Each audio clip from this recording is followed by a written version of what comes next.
So just pulled this panel and noticed that right there. You can see this homeowner bought a solar panel system, I don't know, 5 or so years ago from a company called FreeVolt. His system worked for 5 years, no issues, and he started to see lower production, started to get a power bill, started to notice that something was wrong with his system. So he called me up. Sure enough, a couple of his panels were broken. Like, you could see the glass was shattered on the solar panels from the ground. Get up on the roof and examine them, and there wasn't any like impact marks on these panels causing them to shatter.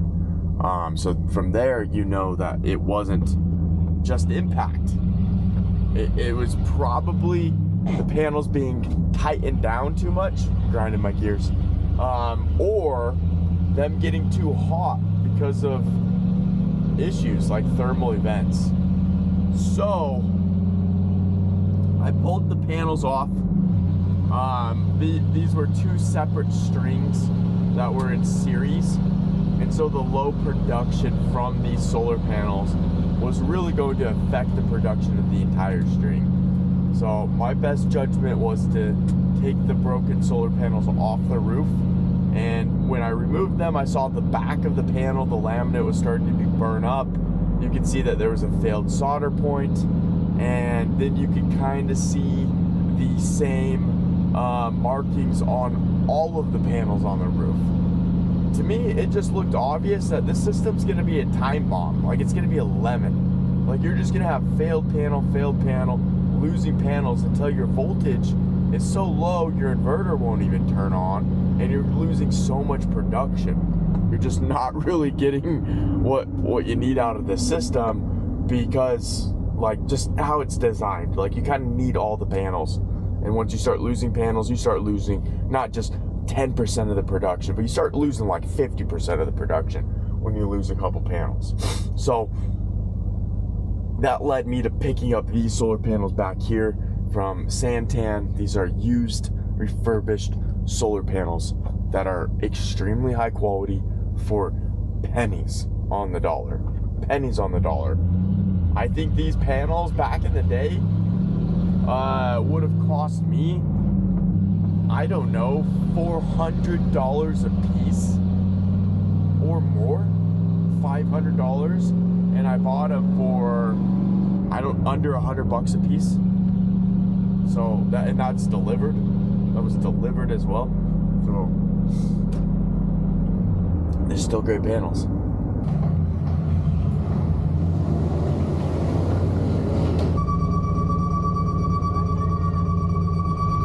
So some of these pallets, the solar panels in them are stacked straight up and down, and some of them are side to side. So this one in particular, they're probably just laying down. What I generally like to do in my truck is I'll put a pallet up against those pillars or the solar panels themselves, and then stack them out. Maybe put some like cardboard or something in between them, and then just strap it around and kind of hold them tight to each other. I've had a lot of times where I've been stacking solar panels straight up and down like this, where maybe there was something in between the panel, or it like hit a bump or something and it broke the glass. So I think you're more likely to break the glass, just so you know, if you're stacking them on top of each other like they are here. So little tip, but I'll get these loaded up. Woo! Stand back.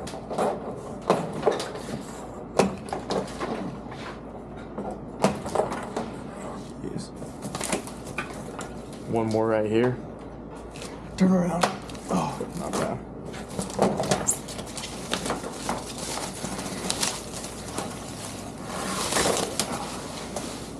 It's nicely packaged.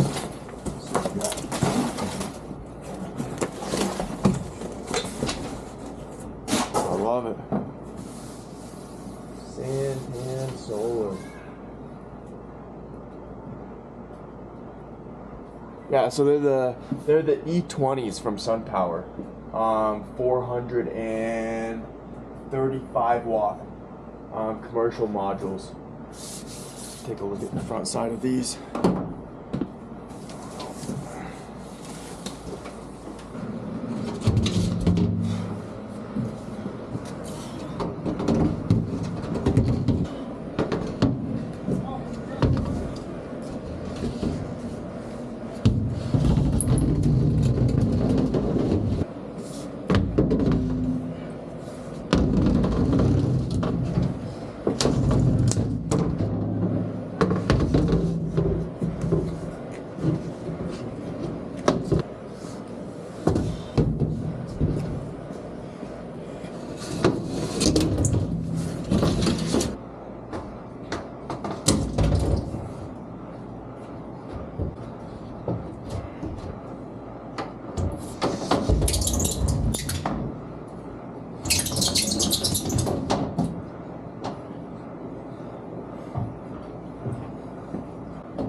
Oh, and that's the last panel.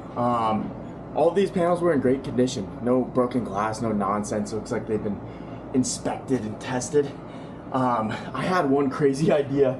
I was actually, call me crazy, but I was actually going to plug in this solar panel to my charge controller on my truck. The reason being, I realized I'm heading south, and the sun's gonna be rising. I think this solar panel will be in full exposure. So when I leave, I'm going to turn on all my battery chargers, charge up my thermal imager battery, my camera battery for you guys, power tool batteries, everything off of this solar panel right here. So I thought that was pretty dope. Let's get reaches. All right, so straight up, that right there. Okay. All right. I'll flash over to that when I'm leaving for the job site, but I'm curious to see what my stated charge is on that little power station and how much power this actually produces, you know, on the way up there. So interesting. Anyway, all right, let's get tied off and call it a night, and we'll see you tomorrow morning. So the ratchet strap bucket. Just really need to do something more than just a shit bucket for my ratchet straps. They're all tangled up. But I'm on the road. Got a nice start, like 6 o'clock this morning. There's a couple of things I needed to pick up. Really, because I didn't want to be left with my pants down if I forgot something. So I headed to my local hardware store. I love like small local hardware stores. Like, screw big box companies. Like, this place is way cooler than anything else. Morning.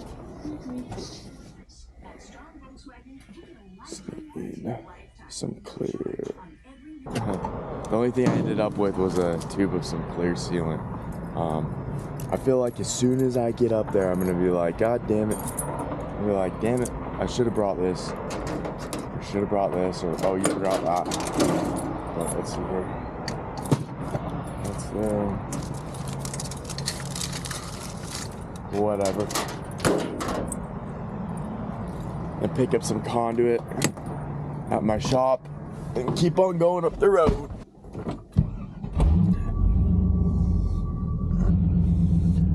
Oh, if you're not from Utah, I don't know. You've never been here? There's some weird things about this people, like all the religious people out here. It's just different, but damn, like the mountains and the views that you're gonna see today are just absolutely incredible. All right, let's take a look. I got the map pulled up. So I'm gonna go through American Fork, Utah. Gonna go up Provo Canyon all the way to, I think that's like Deer Creek. And then through the small town, I believe that's all Heber. It's kind of a canyon up by Heber where I'm headed. Don't want to dox the exact location, but 1 hour, and one of the most beautiful drives you'll ever go on. So I'm just driving up the canyon, and the sun's out, and you can see the sun right there. It's shining on that last solar panel, and I just remembered that I plugged that into my charge controller.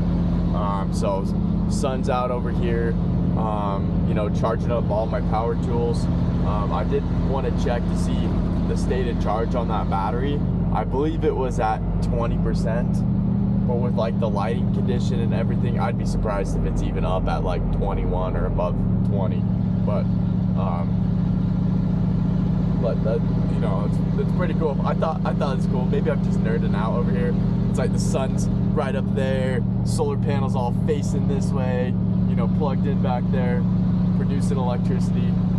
Solar panel technology is just cool. I love it. It's not just a job for me. It's something I like genuinely think is cool. So last few miles. So I'm gonna go ahead and stick you up on the roof, give you kind of the Insta 360 bird's eye view, driving up the canyon, assuming that you'll appreciate that as much as I do. So.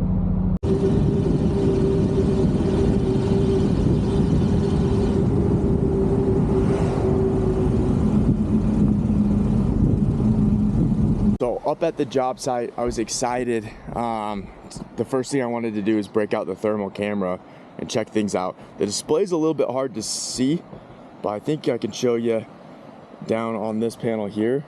Like, there's quite a bit of hot spots on those lower cells, and then one there, and then one there, and it's the same thing all the way across the array. I won't. Yeah. That would if it was bare on it, but it's. Make me a little nervous. Yeah, sure. I hear that's the #1 death of solar installers, is carrying a ladder and bumping it with the. Yep. Hitting one of those things. Yeah. Bearing the wire.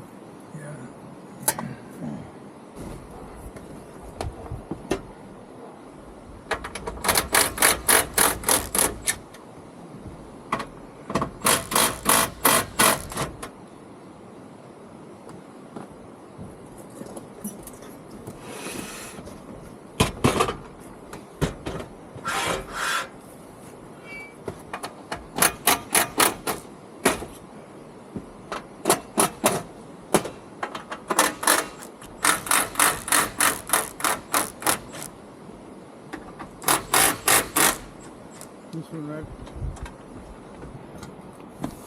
So, just pulled this panel and noticed that right there. You can see.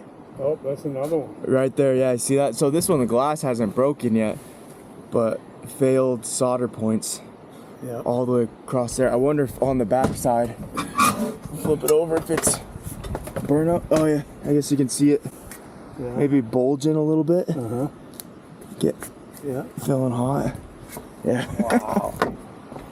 So 22 panels, already had 2 that were so burned up, the glass broke, that whole story. So, and every one of these is just slowly failing. So gonna remove the rest of these and figure out how we're gonna reposition the new 12 solar panels. These are like 200 and something watt panels. Those ones are 430. So they're gonna be a little bit taller. So I'm not quite sure on how I'll do the layout. I might share some rails. I might do some different things, but we'll see how it goes.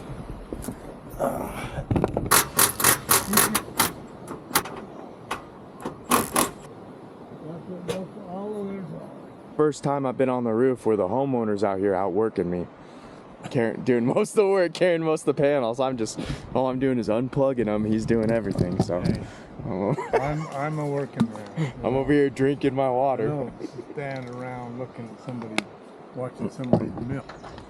Huh? There's vultures circling around looking for food. Yeah. Yeah. I hear you.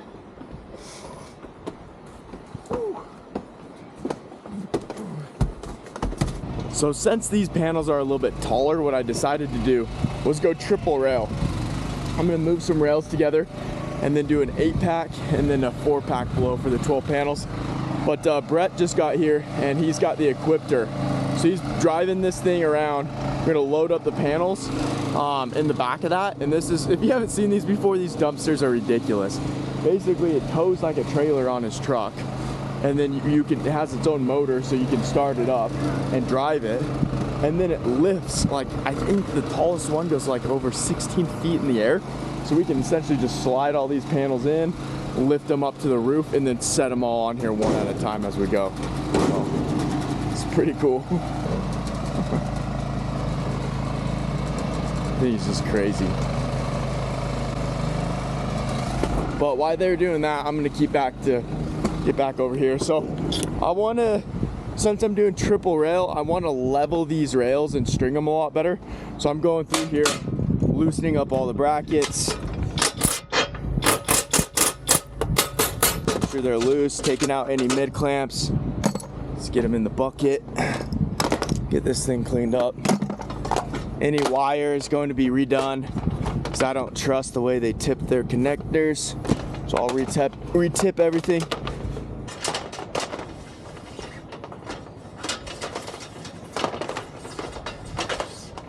Yeah, it's just crazy. Got the panels in the Equipter. Dude, every time I see this thing, I'm just blown away. Right to the roof, all the panels loaded up. It's just cool.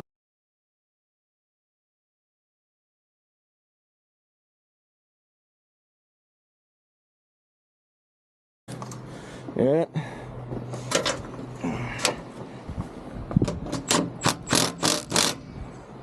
Three Ugga-Duggas. Man, those panels look good.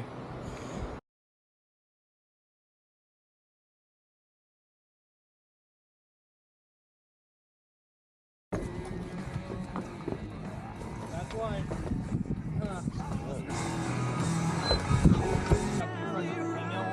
See why he's shaking? Yeah. That means that it's live. I'm gonna piss myself. And you guys are gonna make fun of me forever.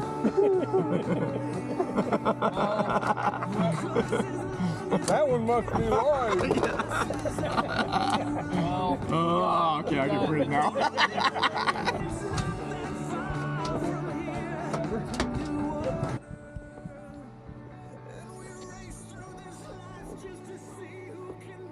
Look at that.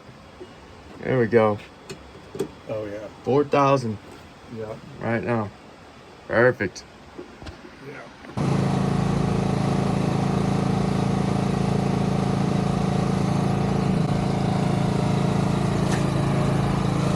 22 panels in the dumpster. It's kind of a shame. Can't be reused or anything because they're all just glass is breaking on them, failing. Just useless. So.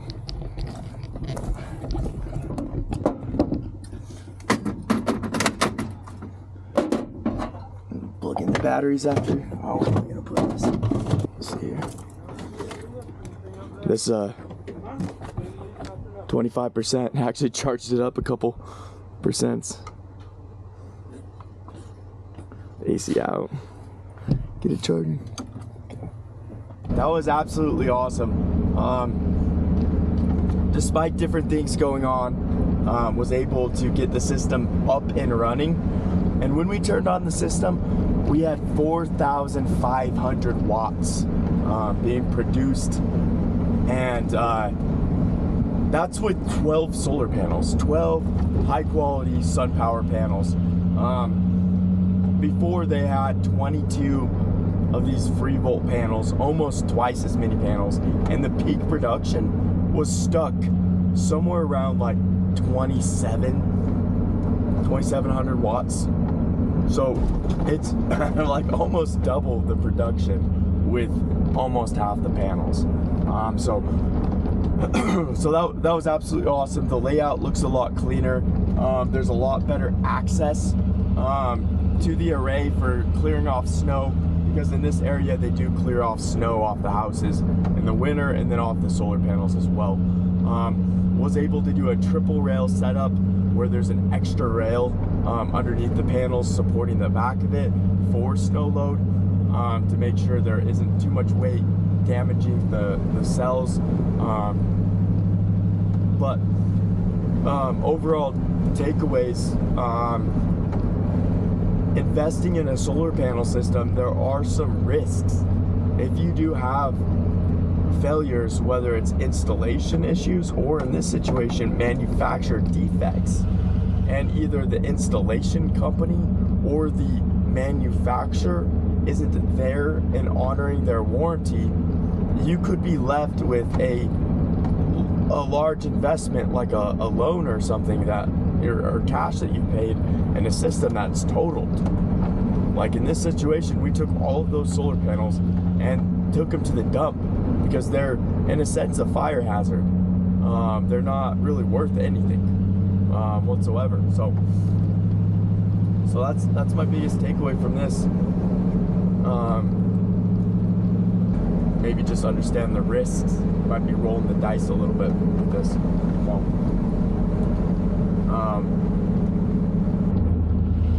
I appreciate you watching this YouTube video.